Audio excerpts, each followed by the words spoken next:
The library was eerily quiet. The silence felt deafening. I felt as if the world was closing in around me.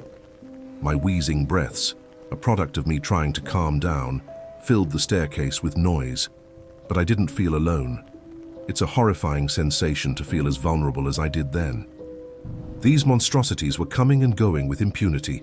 I couldn't stop them or control them, and I was left to navigate these horrifying interactions with only a stupid fucking piece of paper as my guide.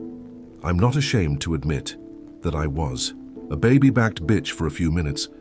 I sat with my back to the wall on the staircase and tried to think. Okay, that was horrifying, I thought, getting the obvious out of the way. But it still went exactly as the letter predicted. The tall man hadn't rushed me or tried to harm me, even though he certainly seemed capable of inflicting damage. I abided by the instructions, and I emerged totally unscathed. At every turn, the letter had proved both valid and valuable. The information I received was clearly comprehensive and ostensibly accurate. The guy that I took over for had done the job for months and he was still alive. I could get through one night. I checked my watch. 3:21 a.m. I walked down the staircase and returned to the security desk. I quickly reviewed the letter. Rule number 1. Never look at the hallway safety mirrors in the basement corridor. Keep your eyes low and walk swiftly. Rule number 2. You will encounter an unfathomably tall man in a grey suit. Do not look at his face. Answer any question he asks you with, "No, sir," and he will go away. Rule number 3. Stay out of the atrium from 2:15 to 2:16 every night. It's better if you don't see it. Rule number 4. You will hear some horrible fucking sounds from study room 219J on occasion. Don't ever open the door. Rule number 5. Always walk beside the bookshelves in the west portion of the 4th floor, never between them. Rule number 6. If you hear tapping coming from the glass window behind you at the security desk, do not turn around. Rule number 7. At 12:15 you'll see a heavy man in a tweed suit hurry past you clutching his briefcase. When you see him walk past you, tell him, "Today is not the day, friend." He'll look relieved, nod and walk out of the library. If he gets up the stairs, you're already too late. I had already dealt with our tweed-clad pal, encountered Knockoff, Slenderman, and I had made sure I was in another location in the library other than the atrium from 2:15 to 2:16, so that wasn't a concern. That left Rule 1, 4, 5, and 6 as threats still in play. Rule 1 seemed pretty easy. I already followed it successfully and stayed safe. Rule 4 seemed straightforward enough, just have to steer clear of the 2nd floor study rooms.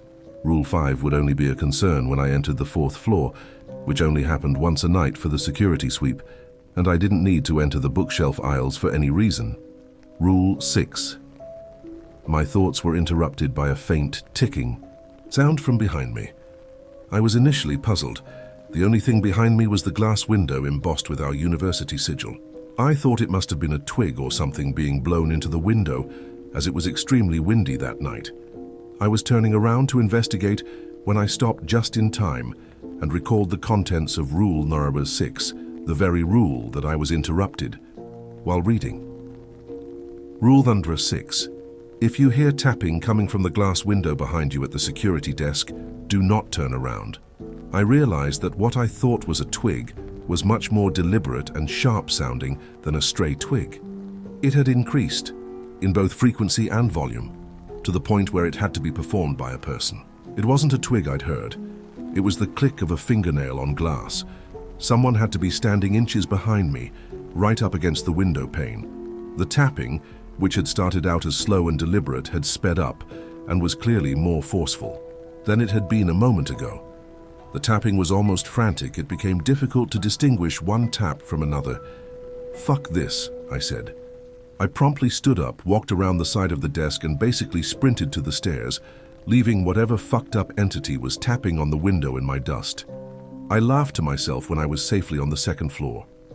I always wondered why the protagonist in horror movies didn't just walk away instead of lingering in the demon-possessed area. And here I'd gone and done it. Not so hard. I sat up in the 2nd floor commons and flipped through Tinder on my phone. I checked my watch. 3:53 a.m. Well, shit, I thought, relief beginning to wash over me. I survived the most whack library on planet Earth. before leaving, had to put my black, university-issued work polo in the employee garment cabinet downstairs. It was a bit of a walk, and I thought about just taking the polo with me, but I didn't want to end my first shift by breaking the library protocol. I sighed and strolled down the stairs, stealing a glance at the window behind the desk as I did. Totally normal. I was practically beaming with catharsis when I entered into the network of hallways, feet away from tossing my polo back in the cabinet and booking it home. When I came upon the first turn, my eyes naturally flitted up the wall and my blood turned to ice. I had been so caught up in the promise of leaving the library that I had forgotten rule number 1. I froze, feet from the corner with my eyes transfixed. On the hallway mirror, I couldn't believe my eyes. Staring back into the mirror, feet away from me on the other side of the wall, was a man.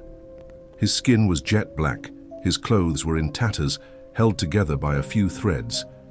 He was barefoot and a massive human, at least 6'6" and riddled with muscles. His eyes were wild. They shone a chilling yellow in the reflection, locked with my stare. But the most noticeable thing about him was his face. His cheeks had been sliced from the corners of his mouth nearly to his ears, causing his face to droop forward, wet blood bubbling around his white teeth. A moment passed where we held each other's gaze, his breathing unbelievably loud, shuddering his whole ribcage as he inhaled and exhaled rapidly. Then the lights in the hallway went out. I saw his yellow eyes widen and a piercing shriek filled the hallway. I heard footsteps thundering around the corner. Breaking out of my fear-induced paralysis, I jolted and began sprinting away from the corner, back towards the atrium. I heard the man closing in on me, that shriek coming from just a foot or two behind me, ripping into my ears. Just as he was nearly on me, the screaming stopped. The footsteps stopped. The lights flicked on and I whirled around to find myself alone in the hallway. There was no sign of the man anywhere, but the door on the right side of the hallway was flung wide open. I was shocked, as this is the first time I'd ever heard of that area being unlocked. The door read State Historical Society, authorized personnel only. Quickly I ran to the door, slammed it shut and ran out the door of the library, throwing my work polo on the desk as I ran by and hastily locking the door behind me. I had finished my first shift.